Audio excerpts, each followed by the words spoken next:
When thinking about visual effects and CGI, usually what comes to mind are big-budget blockbuster sci-fi movies, where computer-generated images are used to create fantastic visions, worlds, characters or monsters. The truth, however, is that today, barely any film or TV production would exist without VFX. You may not notice them, because huge part of those effects isn't visually spectacular, although being essential to the story. They're called invisible effects, because the audience is convinced that what they see has been a part of set, or done in front of the camera. Have a look how it's really done. The name, invisible effects, has been used for the first time, probably regarding Forrest Gump. This 1994 drama contains over 120 visual effects shots that brought Industrial Light and Magic, the company behind it, an Oscar. However, you won't be able to notice most of those effects. Already the opening scene of the movie is a visual effect. The camera is following a feather, which flies and lands in a specific place. It wouldn't be possible to create that in front of a camera. A real feather was shot on a blue screen, and later animated and composited with the footage. At the end, a CG feather was used, to make it land exactly in a position of the real feather, to be picked up by Tom Hanks. Important part of Forrest Gump's story was losing legs by one of the main characters. Cleverly planned shots were digitally processed, and the limbs, covered with blue material, have been painted out. Some set elements were also added in post-production, like this table, or part of this wall, positioned in place of the removed legs, to enhance the illusion. Another example of an unnoticeable effect was Forrest Gump playing ping pong. All those scenes were shot without a ball. It was added in post-production, allowing actors to concentrate on performance and delivering a completely believable effect.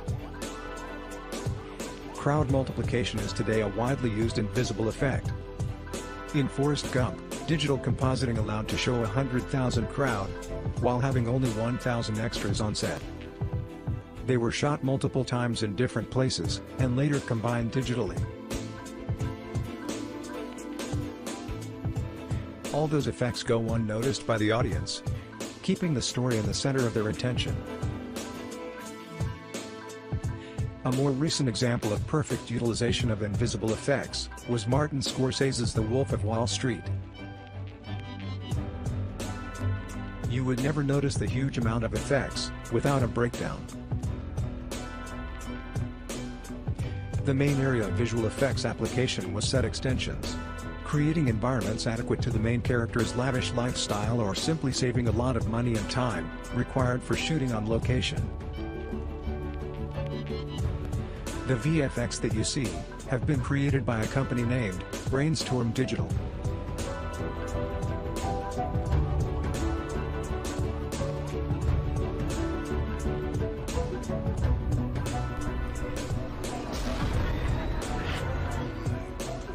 Unexpectedly, you can find some amazing invisible effects also in VFX-packed blockbusters.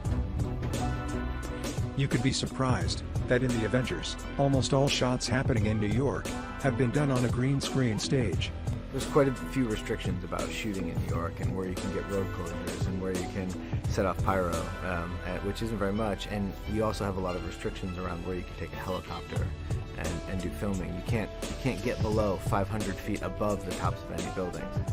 ILM has digitally recreated huge parts of the city, over 20 blocks, by making around 2,000 spherical images, comprised of 250,000 photos. Then, with 3D modeling and camera projections, the green screen stage has been replaced with a digital set extension of New York. The outcome is completely realistic. Set extensions are probably the most often used invisible effects.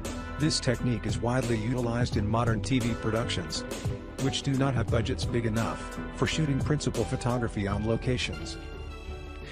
One great example can be Ugly Betty, a 2006 TV series which can surprise you with the amount of effects that remain invisible. When we started to try to visualize this show, we realized that You know, you can go into various parts of Los Angeles and recreate Manhattan, but it's near impossible to recreate Queens. And that's when it was really Silvio said, look, we can do this in green screen. I've done this before. This amazing work has been provided by Stargate Studios.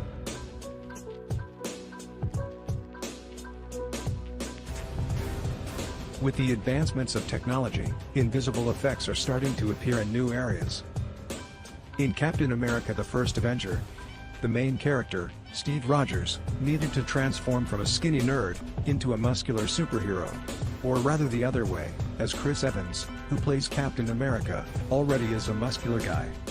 We did a few proof of concept tests, and I remember showing a section of the film, early rough cut footage of the rebirth scene, where there were a few shots of Chris skinny, gets onto a table, goes into the pod opens up, reveals the muscles, and the people I was showing to, how did you add those muscles? That was amazing. What's that effect? How did you add those muscles? And I went, that's not the effect. The effect is the skinny version. So, with an actor double, meticulous preparations and digital compositing, we're receiving two different persons with the same face. Again, unnoticed as an effect, this enhances the story. Somebody that can infiltrate a place that's designed to prevent... But simple head swapping is not enough when it comes to the latest trend of showing actors in retrospective scenes where they need to look much younger. Recently we had several really well done examples of such effects. Now you try to steal my research. Michael Douglas was de-aged in Ant-Man, thanks to makeup and digital effects. The result is amazing. Easy, honey. You mentioned my wife. Similar effect can be found in TV series Westworld, where a digital de-aging process was applied to Anthony Hopkins by a Swedish VFX company, Important Looking Pirates. However, the most extreme de-aging effect can be found in Captain America: Civil War, where Robert Downey Jr. was brought back to his 20s. Although, those effects can't exactly be called invisible. The audience can assume that the younger version was created with some kind of trickery.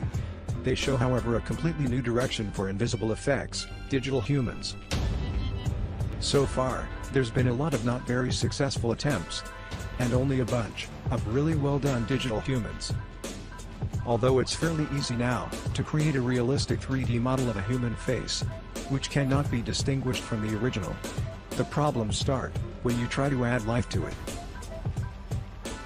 The illusion breaks very easily when the digital character starts talking. That's what happens, for example, in Terminator Genesis. The 3D model of young Arnold Schwarzenegger looks perfect until it speaks. The facial expressions are extremely complicated, and human eye can spot the slightest inconsistency. The most successful digital humans have been created lately for movies like Star Wars Rogue One, where actor Peter Cushing was brought back to life for the role of Governor Tarkin, and young, digital version of Carrie Fisher appeared as Princess Leia. Blade Runner 2049. MPC was faced here with recreating Rachel, a character from the 1982 Blade Runner. This time, unlike in Terminator, they've almost nailed it. It's nearly impossible to distinguish the digital Rachel from its original. We can expect digital humans to become more realistic and indistinguishable from real actors. Companies like Digital Domain are using AI to create more realistic facial expressions and facial motion capture. The ability to de-age an actor or bring him back to life opens a lot of new possibilities for filmmaking. It's going to be really interesting to observe how this area of visual effects develops in the future.